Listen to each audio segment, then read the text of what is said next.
RG Kar medical college ও হাসপাতালের কর্তব্যরত তরুণী চিকিৎসক পড়ুয়াকে ধর্ষণ ও খুনের ঘটনার প্রতিবাদে বিক্ষোভ ও অবস্থান কর্মসূচি করল দাঁতন 2 ব্লকের বাম সংগঠন। বুধবার বিকালে পশ্চিম মেদিনীপুরের দাঁতন 2 ব্লকের বেলদা থানার জোড়াগেড়িয়া পুলিশ ফাঁড়ি ও দাঁতন 2 ব্লক সমষ্টি উন্নয়ন আধিকারিক দপ্তরের সামনে বেলদা কাঁথি রাজ্য সড়কে একটি বিক্ষোভ মিছিল করে তারা। এরপরই পথসভার মাধ্যমে উক্ত ঘটনার পরিপ্রেক্ষিতে বক্তব্য তুলে ধরেন উপস্থিত নেতৃত্বরা। এছাড়াও এদিন পার্শ্ববর্তী উড়িষ্যা রাজ্যে বাংলার পরিযায়ী শ্রমিকদের উপর অত্যাচারের বিরুদ্ধেও প্রতিবাদে সোচ্চার হন তারা। আপনারা আসুন, আমাদের শুধু ঝান্ডা নয়, আমরা অন্যায়ের বিরুদ্ধে প্রতিবাদ করি। আগামী দিনে নিশ্চয়ই স্বাস্থ্য ব্যবস্থা, ডাক্তারদের সুরক্ষিত, শিক্ষকদের সুরক্ষিত, বিভিন্ন প্রশাসনিক স্তরে সুরক্ষিত রাখার জন্য আমরা আগামী দিনে এই যে প্রতিবাদ সভার মধ্য দিয়ে মানুষের কাছে আহ্বান জানাচ্ছি, আপনারা ঐক্য হন। আগামী দিনে আমরা যাতে এর প্রতিবাদ করে সুরক্ষিত থাকতে পারি তার ব্যবস্থা গ্রহণের জন্য আমাদের এই প্রতিবাদ সভা। ভারতবর্ষের বিভিন্ন জায়গায়, বোম্বাইতে বাঙালি তারাও কর্মসূচি।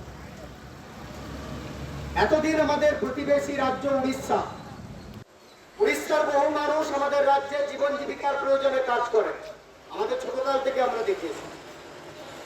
বাংলার বহু মানুষ,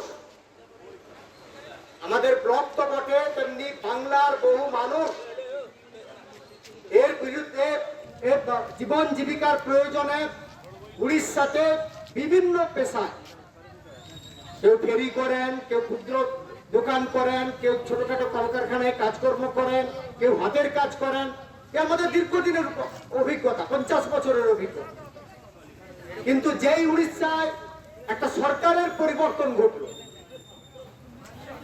কথাটা আমাদের মনোযোগ দিয়ে শুনবেন, উড়িষ্যায় যেই সরকারের পরিবর্তন ঘটল, যারা এইরকম জাতিতে জাতিতে, ধর্মে ধর্মে, সম্প্রদায়ে সম্প্রদায়ে দাঙ্গার ভিত্তিতে ক্ষমতা কায়েম করতে চায়, দেশের সম্পদ লুট করতে চায়, সেরকম একটা সরকার, আরএসএস এর দ্বারা পরিচালিত বিজেপি সরকার উড়িষ্যায় আসার সঙ্গে সঙ্গে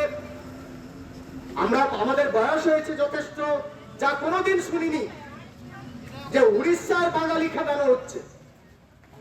আমরা আজকে আমাদের কর্মসূচিতে আসার পথে দেখলাম বিডিও অফিসের কাছে আমাদের ব্লকে যারা দীর্ঘদিন ধরে জীবন জীবিকার প্রয়োজনে উড়িষ্যায় কর্মরত অবস্থায় আছেন, কাজে আছেন, নানা পেশায় আছেন, তাদের উপর নির্মম আক্রমণ হচ্ছে। আমরা বামপন্থীরা এর তীব্র ধিক্কার জানাই, নিন্দা করছি। তারা অত্যাচারিত যারা হয়েছেন উড়িষ্যায়, তারা যারা আজকে প্রশাসনের কাছে জমায়েত হয়ে তাদের বক্তব্য তুলে ধরতে এসছেন, তাদের দাবি তুলে ধরতে এসছেন, নিরাপত্তার দাবি চাইতে এসছেন, আমরা বামপন্থীরা তাদের এই দাবির সঙ্গে 100% সহমত পোষণ করি।